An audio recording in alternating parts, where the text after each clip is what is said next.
What's up, losers? KD3 here. Persona's director Katsura Hashino dropped a bombshell in an interview. He pretty much came out and said that Persona 3 saved the entire company. Now I know Persona 1 and 2 fans aren't gonna like the sound of that. As quote-unquote superior as Persona 2 was, it just wasn't selling enough. I warned Persona 2 fans, they may want that remake, but that game will become something that you do not recognize once it's out in the public for us to consume. Every new Persona game since 3 has just taken Atlus to the next level, with Persona 5 being nominated for Game of the Year and even winning it after the PC release. Alright, now let's head over to Twitter. You already know we're not calling it X. Let's go. So speaking on J-Wave Radio, Persona 3, 4, and 5 director Katsura Hashino said at the time of Persona 3, Atlus were about to collapse and he was told it would be their last game. He said they had to broaden the series' appeal with P3, otherwise the company would disappear. He struggled to convince some senior staff and said something like, "If we make a game that just makes the intense fans happy, how will it attract new people? The company will disappear." The old fan staff complained a lot, saying it's changed, but he replied, "What if it dies?" So in the end, they accepted it. He deeply analyzed and broke down the previous games in terms of the systems, settings, themes, etc., to propose a new game to the senior staff and said, "This is what the Persona series will become. It will be okay.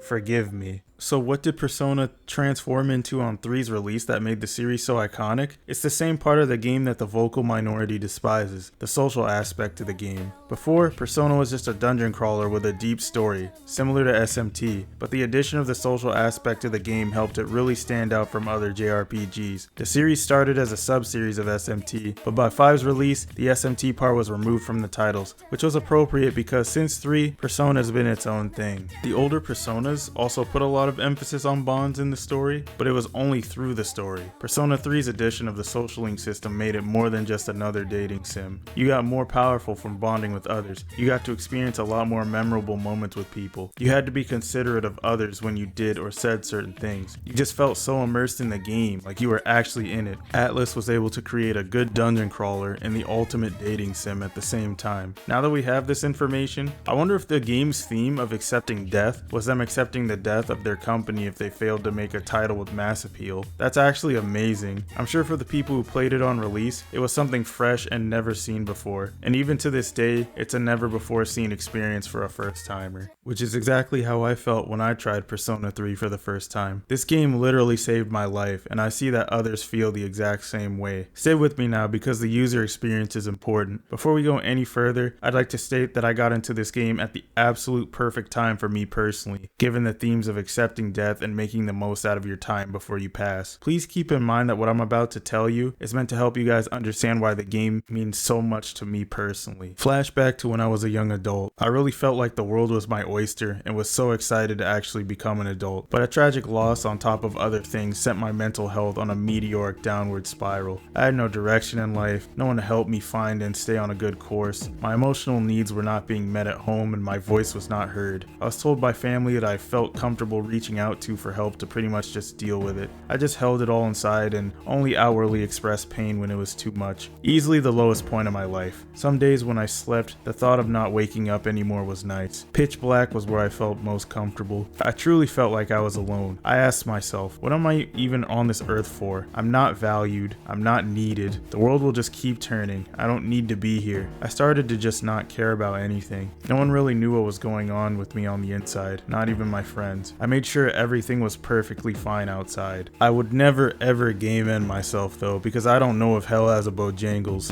What the heck? Where am I? Never mind that, man, I'm hungry. Hey Siri, take me to the nearest Bojangles from Hell's Gate. Okay. It's on the web for take me to the nearest Bojangles from Hell's Gate. Check it out.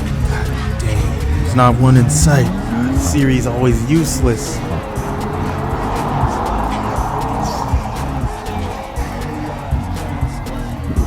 There's no scheduled release date for Persona 3 Reload down there either. People think that this is a joke, but as long as I have something to look forward to in my life, the Reaper's gonna have to come for me himself. And I'm not willingly going, I'm swinging on him. Anyways, let's tie this to the game. My actual first Persona game was Persona 4 Arena, because I was and still am a fighting game fanatic. Before that, my friend Pinstripe Paragon begged me for a year straight to try the Persona games.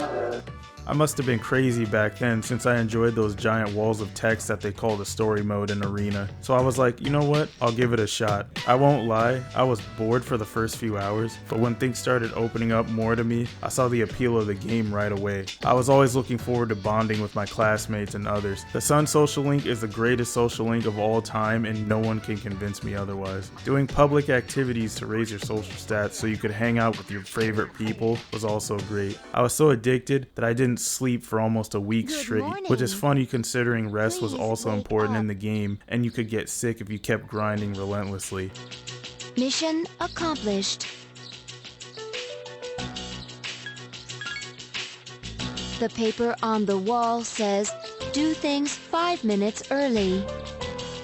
Therefore, I woke you up 5 minutes prior to the triggering of your alarm clock. But that was one of the things that made me just not want to put the game down. They've gotten rid of it in the later titles due to casuals being annoyed, but I can live without it. I was literally shouting, I can't die yet, I need to finish this game!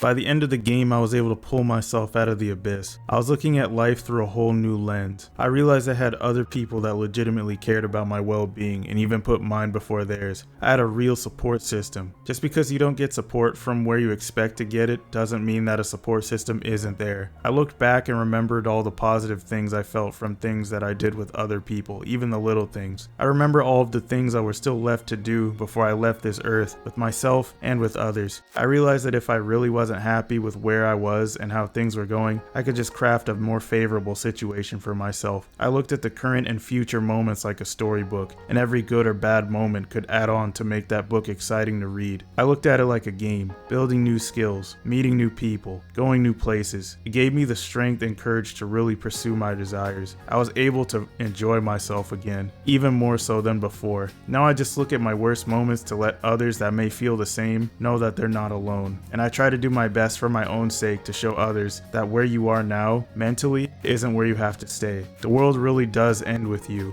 Without Persona 3 being the way it is, I don't think I could have come to that conclusion, or have the series be as memorable for me. It just would have been another really good JRPG instead of an unforgettable experience. My family's full of Christians though, so I don't think I could ever explain to them how a game about summoning demons to battle other demons cured my depression. I don't think they'd get it.